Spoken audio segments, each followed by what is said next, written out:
At least 10 people are reported to have been killed in a grenade attack in Indian-administered Kashmir. It comes exactly 2 months after New Delhi revoked the region's special status. Meanwhile, hundreds of people in Pakistani-administered Kashmir are marching towards the unofficial border to protest against India's actions in the territory. Indian-administered Kashmir has been under a complete lockdown since New Delhi took away its autonomy and arrested local politicians. Kamal Haider has more from Muzaffarabad, the capital of Pakistani-administered Kashmir. The Jammu Kashmir Liberation Front, which is also a political organization and active on both sides of the line of control, also known as the line of divide. Thousands of their supporters are marching towards the line of control. They're determined to cross it, and they say they want to go to Srinagar. Now the problem is, for the Pakistani security forces, they cannot let that happen because of the tense situation between India and Pakistan.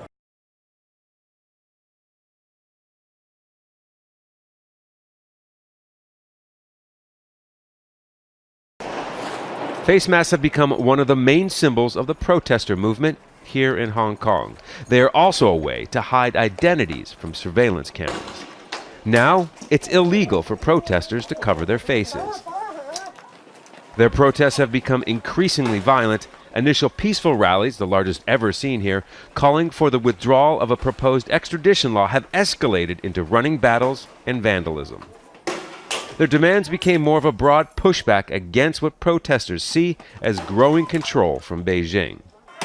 Chief Executive Carrie Lam has turned to a British colonial-era emergency law not used since riots in 1967.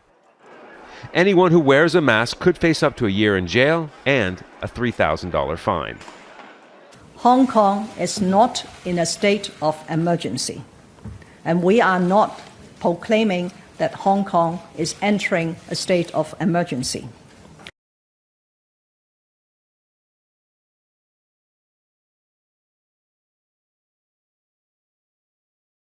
It's late Saturday morning over in Sweden, where North Korea and the U.S. have just started their working level discussions. North Korea and the U.S. agreed to resume their working level talks on Saturday at the Villa Elvikstrand in Lindingo, northeast of Stockholm. Details are not yet known about the meeting, but that is what's been reportedly agreed by the two sides at their preliminary discussions the day before. It is known that the U.S. Special Envoy for North Korea, Mark Lambert, and Kwon Jung-geun, the former head of the regime's North American Affairs Department, carried out Friday's exchange. As the discussion was in preparation for Saturday's meeting, the two sides only met for a few hours Friday morning to reportedly work out the schedule and administrative tasks for the actual working level sit-down.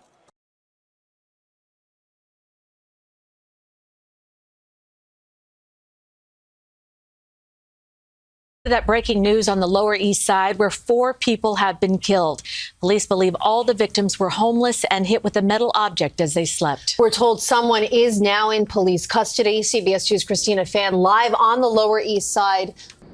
Andrea, Cindy, good morning. Police say the suspect went on a killing spree, attacking 5 men in their sleep. We know 4 of them did not survive their injuries. This location, one of many where police found the bodies. We want to show you the massive police response there was. There is a suspect in custody. We have learned that he and all of the victims are homeless men. Officers found the bodies after getting a call around 2 a.m. of a possible fight near Bowery and Dower Street. Here, they found 2 victims.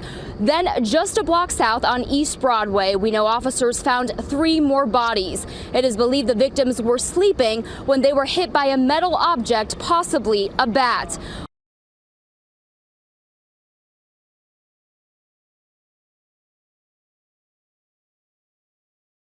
Developing now, Oregon is now joining the list of states banning flavored vaping products. Governor Kate Brown just announced a 180-day ban after 2 people in Oregon died from a vaping illness.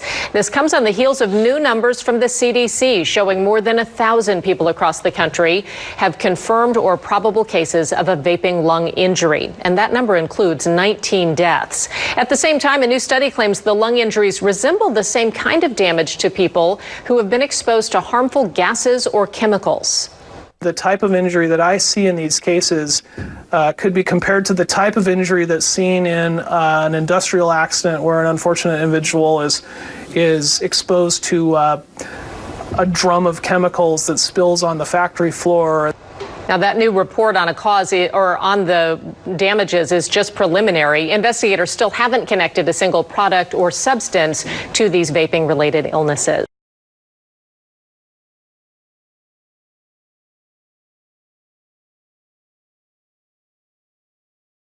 Graphic images of the diseases caused by smoking tobacco are mandatory on cigarette packs, but they may no longer be effective in deterring smokers. Researchers from James Cook University have come up with a new approach. Dr. Arirang says it's important to diversify anti-smoking advertising to keep the message current. The main issue with smokers especially is that they see these warnings several thousands of times per year. So as you view something over and over, if it is initially shocking, it will eventually lose that shock value. It isn't always just about assisting smokers in quitting. It's also about preventing non-smokers from experimenting with tobacco, especially young people.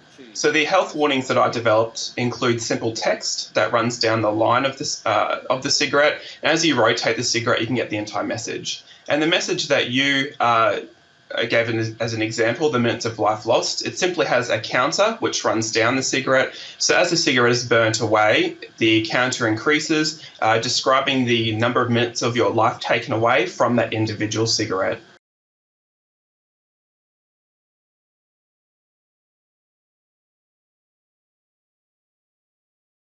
Hackers have hit 3 Ontario hospitals with ransomware. Their computer systems have been knocked offline and it's creating major delays and problems. The attacks are raising concerns about privacy and security. Our technology reporter, Thomas Daigle, is here with the details. So, Thomas, tell us about this ransomware and how it works. Well, you call it ransomware, and that is the right word. It is a type of malicious code, like a virus, that is usually opened up in a computer system because someone opens a malicious attachment from an email who was sent from someone they don't know. So tip number 1 is don't do that. But in terms of this particular ransomware, it's called Ryuk. It's named after a Japanese cartoon character, and what it does is it locks down files and saves a ransom note within the computer system. Now, we have not seen the actual ransom note used in the attacks on the 3 Ontario hospitals, but we do have an example of what is usually contained in a Ryuk ransom note. We can show you on screen.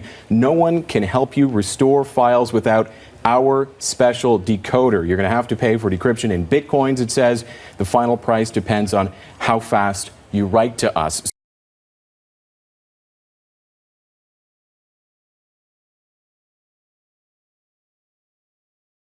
Prince Harry announcing plans to sue 2 major tabloids for alleged phone hacking.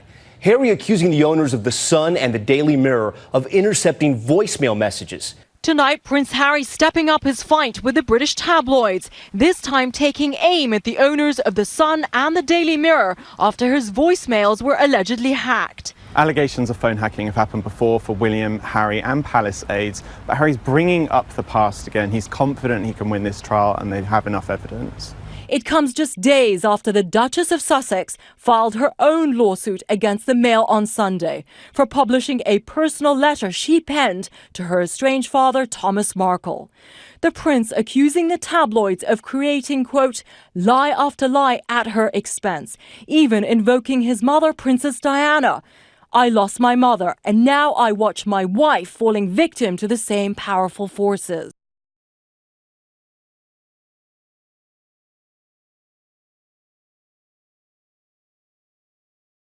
We're in Ta Phraya National Park, which is around a 5-hour drive east of Bangkok, and it's one of the last remaining breeding grounds of the Indo-Chinese tiger in Southeast Asia. We've just spent a number of hours with a group of Thai rangers who patrol this national park to protect its endangered species from the growing threat of poachers.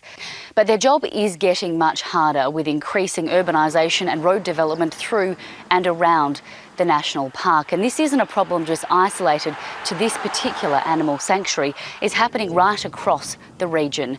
And conservationists are growing increasingly concerned with China's Belt and Road Initiative, which plans to build roads, railway lines and tunnels right across Southeast Asia to connect China to Europe.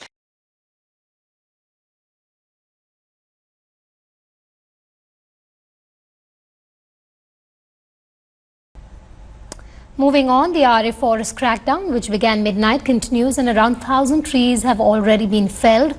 The operation is likely to get over this evening itself. There's a big face-off between police and activists who are protesting against the felling of Aarey trees. The police have barricaded all the roads leading to the area where the trees are being chopped. Section 144 has been imposed in Aarey. 29 people have been arrested and will be produced in court sometime today. 38 protesters are still being held in detention by the police. The Mumbai police has also registered an FIR over public servants blocked from performing their duty. The felling of trees started after the Bombay High Court dismissed pleas challenging the decision to chop trees. There was massive midnight drama as the activists staged protests against BMC's crackdown. However, the managing director of the Mumbai Metro Rail Corporation in a tweet defended the felling of trees, stating that they had the permission from authorities